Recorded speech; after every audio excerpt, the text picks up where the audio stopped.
I just started getting rid of my Fresno State underwear. Yeah.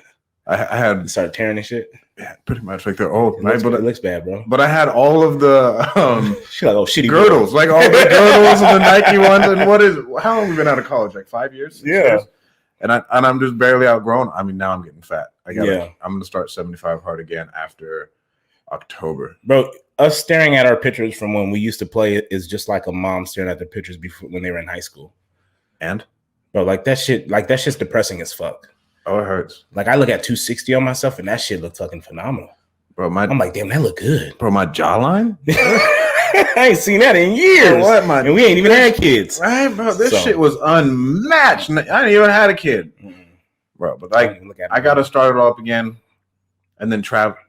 Like I love traveling, but at the same time, like I'm there and I hate fucking traveling. Because I want to enjoy myself, right? So I'm gonna eat, drink, be merry, have a good time, but then I know I gotta like work out.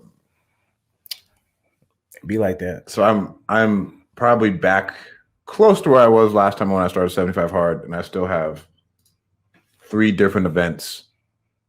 Didn't you have bleached hair? Yeah, I did. I've been thinking about bleaching my hair too. I've been thinking about bleaching my hair. I might do it. I think it looks pretty good.